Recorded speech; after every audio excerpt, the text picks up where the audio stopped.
कल एक घटना घटी स्विट्जरलैंड में।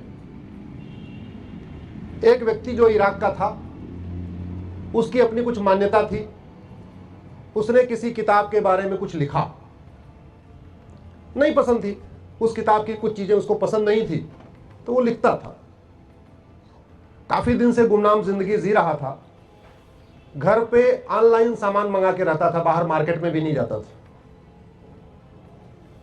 ऑनलाइन सामान जो डिलीवरी करता था, उस व्यक्ति को शक हुआ कि क्या कारण है, ये सिगरेट भी घर में ही मंगाता है, कोल्ड ड्रिंक भी घर में ही मंगाता है, खाना भी घर में ही मंगाता है, बाहर कुछ खरीदता ही नहीं। महाराज जी, उस व्यक्ति ने, क्योंकि वो देख रहा था लगातार वो डिलीवरी कर रहा था और हर चीज होम डिलीवरी कर रहा था, उसको लगा कुछ तो गड़बड़ है, और उसने जासूसी कर दिया कि एक व्यक्ति है जो सब कुछ घर में ही मंगाता है और बाहर से कुछ नहीं लेता। उसने सिगरेट मंगाया, जैसे बालकनी में सिगरेट पीने गया, वैसे उसको गोली मार दी गई। ये दुर्भाग्य है कि उसके बारे में बहुत कम लोग जानते हैं। उसका नाम है सलमान मोमिका। इराक का रहने वाला था, स्वीडन में रह रहा था। हमारे देश में जिन लोगों ने कुरीतियों पे बोला, हमने उनका गला नहीं काटा, हमने उनको हाथों हाथ ले लिया। जिन लोगों ने कुप्रथाओं के बारे में आवाज उठाई, हमने उनका घर नहीं जलाया, सर नहीं काटा, जिंदा नहीं जलाया, हमने उनको हाथों हाथ ले लिया। जिन लोगों ने इवन हमारे मनुस्मृति के कुछ श्लोकों के बारे में बोला, उनका भी कुछ नहीं हुआ, आराम से वो पूरे जीवन जीते रहे। कुछ लोगों ने भगवत गीता के बारे में कुछ श्लोक के बारे में बोला, कुछ लोगों ने हमारे सत्यार्थ प्रकाश के खिलाफ कुछ बोला, कुछ लोगों ने हमारे रामायण के खिलाफ कुछ बोला। किसी को मारा गया क्या? जोर से बताइए जरा। नहीं मारा। लेकिन दूसरी तरफ जिन लोगों ने बाइबल के खिलाफ कुछ बोला, या तो उनका गला काटा गया, या तो उनको जिंदा जलाया गया, या तो उनको गोली मारी गई, कुछ न कुछ हुआ। और सेम स्थिति दूसरे और भी किताबों के बारे में थी। आज ये जो हवन हम यहां कर रहे हैं, 100 वर्ष पहले ये हवन स्वात घाटी में भी होता था। 100 वर्ष पहले ये हवन यज्ञ गंधार में भी होता था। 100 वर्ष पहले ये हवन आपके काबुल में भी होता था। 100 वर्ष पहले ये हवन आपके पेशावर में भी होता था, लाहौर में होता था, मुल्तान में होता था। आज हो रहा है क्या? जोर से बोलिए। नहीं। क्यों? क्योंकि अगर हम घटेंगे तो हम कटेंगे।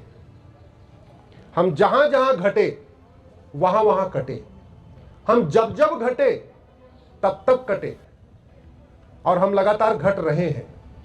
और हम जो घट रहे हैं उसके लिए हम जिम्मेदार नहीं है, हम जो घट रहे हैं उसके लिए यहां की सरकारें जिम्मेदार हैं। मैं कुछ आपको आंकड़े बताता हूं। प्रतिदिन हमारी 1000 बेटियां लव जिहाद का शिकार होती हैं। 1000। कश्मीर से कन्याकुमारी, पंजाब से लेके तमिलनाडु तक 1000 बेटियों के साथ धोखा होता है। बाद में वो बेटियां मार भी दी जाती हैं। लेकिन जिन लोगों ने हमारी बेटियों के साथ धोखा हुआ, आज तक किसी को फांसी हुई क्या? जोर से बताइए। नहीं। किसी की नागरिकता खत्म हुई क्या? नहीं। किसी धोखेबाज की 100% प्रॉपर्टी जब्त हुई क्या? नहीं। भगवान श्री राम कहते हैं भय बिन होए न प्रीत। हम भगवान श्री राम की पूजा करते हैं, राम नीति को लागू नहीं करते। भगवान योगेश्वर श्री कृष्ण कहते हैं सठे साठ्यम समाचरित। ना हमने राम नीति लागू किया भय बिन होए न प्रीत, ना हमने कृष्ण नीति लागू किया सठे साठ्यम समाचरित। नतीजा यह है 1000 बेटियां प्रतिदिन, यानी साल में 4 लाख बेटियां कम हो रही हैं। और याद रखिए, बेटा कम होता है तो एक बेटा कम होता है, लेकिन बेटी कम होती है एक पूरा वंश कम होता है, एक पूरी चेन खत्म हो जाती है। क्योंकि वो बेटी मां बनती, वो बेटी फिर दादी बनती, वो बेटी फिर परदादी बनती। 4 लाख बेटियां। मैं आपको उदाहरण देता हूं। नेहा को अबरार ने मारा, कशिश को अख्तर ने मारा, अंकिता को शाहरुख खान ने मारा, श्रद्धा को आफ्ताब ने मारा, अंजलि को यामीन ने मारा, स्वाति को अरशद ने मारा, तनिष्का को साहिल ने मारा, कृति को वसीम ने मारा, बबली को शाहजहां ने मारा, अंतिमा को रिजवान ने मारा, दीक्षा को इमरान ने मारा, नीलम को तालिब ने मारा, एकता को शाहिद ने मारा, निधि को हैदर ने मारा, नीतू को लाइक ने मारा, वर्षा को वारिस ने मारा, प्रिया को एजाज ने मारा, नेहा को आसिफ ने मारा, शिवानी को आरिफ ने मारा, नैना को शेर खान ने मारा, सोनम को मोहम्मद अंसारी ने मारा, प्रिया को शमशाद ने मारा, निशा को लुकमान ने मारा, सीमा को नदीम ने मारा, खुशी को अशरफ ने मारा, एकता को साकिब मारा, मानसी को मुजम्मिल ने मारा, निकिता को तौसीफ ने मारा, चैनिका को रफीक ने मारा, हिना को अदनान ने मारा। ये मैंने कुछ एग्जांपल आपको दी।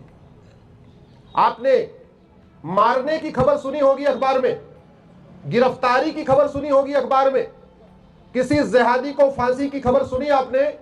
किसी जिहादी की नागरिकता खत्म होने की खबर सुनी आपने? नहीं।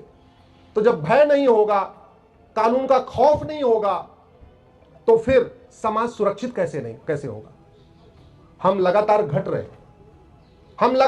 रहे और घटने का 5 कारण है। पहला, लफ्ज़-ए-जिहाद, 1000 बेटियां प्रतिदिन कम हो रही हैं। दूसरा, घुसपैठ जिहाद, लगभग 2000 बांग्लादेशी रोहिंग्या प्रतिदिन बॉर्डर से अंदर आ रहे हैं। तीसरा है धर्मांतरण जिहाद, 10,000 हिंदू प्रतिदिन कम हो रहे हैं। जब हिंदू अगर मैं कहूं तो उसमें आप हिंदू, जैन, बौद्ध, सिख सबको मानिए। चौथा है घुसपैठ जिहाद। चौथा है ड्रग जिहाद। बड़े प्लान्ड वे में हमारे स्कूल में, कॉलेज में, यूनिवर्सिटी में ड्रग फैलाई जा रही है। ड्रग फैला के 2 काम किया जा रहा है, हमारी यंग जनरेशन को नशेड़ी बनाया जा रहा है। जब वो नशेड़ी बन जाता है तो उसको कन्वर्ट करना आसान हो जाता है। पंजाब में कन्वर्जन को करने के लिए सबसे पहले उन्होंने क्या किया? पहले ड्रग फैलाया। जब ड्रग फैलाना शुरू किया, फैलता गया, फिर कन्वर्जन आसानी शुरू हो गया। क्योंकि जो व्यक्ति नशेड़ी हो गया, उसको क्या फर्क पड़ता है कि वो आर्य समाज रहे या सिख रहे या जैन रहे या बौद्ध? नशेड़ी तो नशेड़ी है, उसको जो फ्री में नशा देगा उधर ही चला जाएगा। पूरे देश में और एक बहुत बड़ा खतरा आ गया है। एक तो हिंदू, जैन, बौद्ध, सिख के 1 या 2 बच्चे, तीसरा है ही नहीं है। और उसमें भी कॉलेज में उसको ड्रग एडिक्ट बनाया जा रहा है, नशेड़ी बनाया जा रहा है। और उन नशे में नपुंसकता की दवाइयां मिलाई जा रही है। आजकल आप सुनते होंगे, जैसे बच्चा इंजीनियरिंग कर लेता है, मेडिकल कर लेता है, कहता है तो शादी नहीं करेंगे। ऐसी घटनाएं आप सुन रहे हैं ना। वो जानते क्यों कहता है? क्योंकि वो 2-3 साल नशा लेने के बाद वो नपुंसक हो चुका है, वो शादी के लायक बचा ही नहीं है। तो इज्जत बचाने के लिए कहता मैं शादी नहीं करूंगा। सच्चाई यह है वो शादी के लायक बचा ही नहीं है। 5वां जिहाद चल रहा है, जनसंख्या जिहाद। 90,000 बच्चे प्रतिदिन पैदा हो रहे हैं, उसमें हिंदू, जैन, बौद्ध, सिख मिला के 45,000 है बस। यहां बैठे हुए, यहां कोई 4 या 5 से ज्यादा वाला कोई परिवार हो, जरा हाथ उठाए। यहां बहुत सारे लोग बैठे हैं, क्या कोई 5 से ज्यादा वाला? 4 से ज्यादा? एक सज्जन बैठे, जरा उनके लिए ताली बजाइए। सब लोग, कम से कम एक तो है। इतनी बड़ी सभा में कम से कम कोई एक तो है। यह हमारे लिए बहुत बड़ा खतरा है। आज मैं हरियाणा की पवित्र भूमि से सभी हरियाणा वासियों को, सभी पंजाब के लोगों को एक फार्मूला बताता हूं। जनसंख्या तो 10 साल में, जनसंख्या की गणना 10 साल में एक होती, जो जनगणना होती 10 साल में होती है। लेकिन वोटर लिस्ट हर चुनाव के पहले बनती है। पार्षद का चुनाव होगा तब भी वोटर लिस्ट नहीं बनेगी, प्रधान का होगा तब भी वोटर लिस्ट नहीं बनेगी, विधानसभा का चुनाव होगा तब भी वोटर लिस्ट नहीं बनती, लोकसभा का होता तो भी नहीं बनती।